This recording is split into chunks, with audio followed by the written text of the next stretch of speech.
There are moments in life when it feels like God is silent. You pray, but there's no answer. You look for him, but you can't see him. You wonder, has God forgotten me?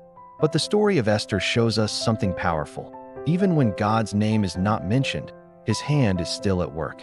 This is the story of an orphan girl who became queen, a powerful enemy who wanted to destroy her people, and a hidden God who turned the story upside down. The year was around 480 BC. The Persian Empire was the largest and most powerful kingdom on earth. At the center of it all was King Xerxes, ruling from his magnificent palace in Susa. Xerxes was proud and loved to show off his wealth. For 6 months, he threw a banquet displaying his treasures. And on the last day, he called for his queen, Vashti, to appear before his guests and show off her beauty. But Vashti refused. Humiliated, the king removed her from her throne.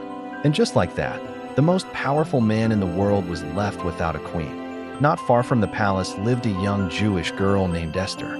She had lost her parents and was raised by her cousin, Mordecai. They were part of the Jewish people living in exile after Jerusalem had fallen. When the king ordered a search for a new queen, Esther was taken into the palace.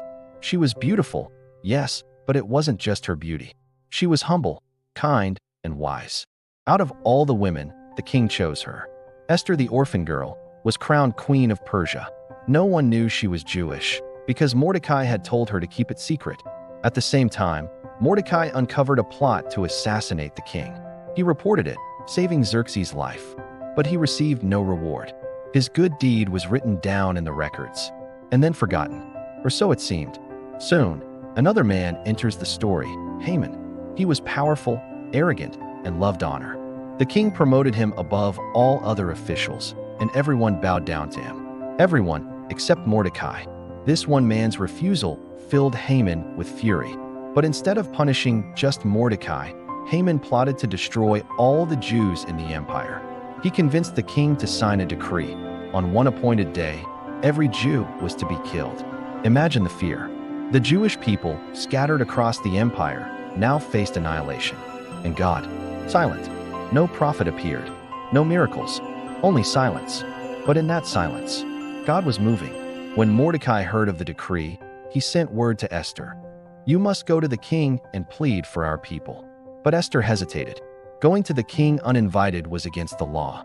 If he did not raise his golden scepter, she would be executed. And he hadn't called her in 30 days. Mordecai's reply cut deep. Do not think that you will escape in the king's palace.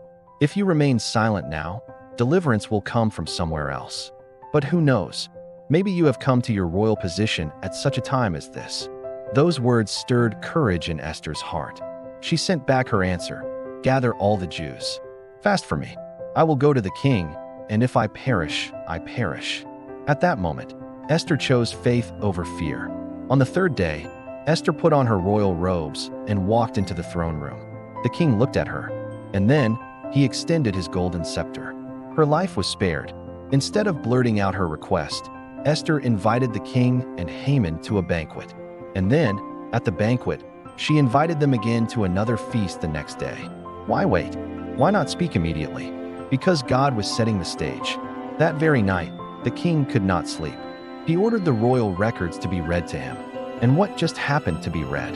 The account of how Mordecai had once saved his life. The king asked, what honor was given to him? None. Nothing. The next morning, Haman entered, ready to ask permission to hang Mordecai on the gallows he had built. But before he could speak, the king asked him, what should be done for the man the king delights to honor? Thinking the king meant him, Haman described a parade of glory, royal robes, a horse, honor through the streets. And the king said, excellent. Do that for Mordecai. And so Haman himself had to lead Mordecai, his enemy, through the city, proclaiming his honor. What irony! The man who planned destruction was forced to celebrate the very one he hated. That evening, at Esther's second banquet, the king asked her again, what is your request? This time, Esther spoke. If I have found favor with you, let my life be spared, and the lives of my people. We have been sold to be destroyed, killed, and annihilated. The king demanded, who would do such a thing? And Esther pointed, this wicked Haman. The room froze. Haman was terrified. The king stormed out in anger. When he returned, he saw Haman falling on Esther's couch, begging for mercy. Outraged, the king ordered Haman to be hanged on the very gallows he had built for Mordecai. Do you see it? God's hidden hand. Every detail, every sleepless night, every coincidence was God working behind the scenes. But the story wasn't over. The law of Persia couldn't be undone. The decree of destruction still stood. So the king issued a new decree. The Jews could defend themselves. When the appointed day came, the tables turned. Instead of being destroyed, the Jews were victorious over their enemies. Mordecai was promoted, dressed in royal robes of blue and white, and honored throughout the empire. And the Jews established a new festival Purim to celebrate how God had turned sorrow into joy. The Book of Esther ends without mentioning God once. But if you look closely, his fingerprints are everywhere. An orphan becomes a queen. A sleepless king remembers an old record. A proud enemy falls into his own trap.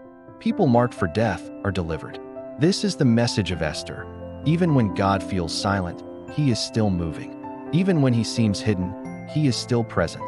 Friend, maybe you're in a season where God feels far away. You can't hear his voice. You don't see his hand. You're wondering if he's still there. Remember Esther. Remember that the hidden God is still the faithful God. He may be silent, but he is never absent. The story of Esther invites you to trust God's providence, even in the silence. To be courageous, even when afraid. To believe that he is working all things together, even when you cannot see it. Because just like Esther, you are here for such a time as this. If this story blessed you, make sure to like this video, subscribe for more Bible stories, and share it with someone who needs encouragement today. And tell us in the comments, have you ever seen God working behind the scenes in your life?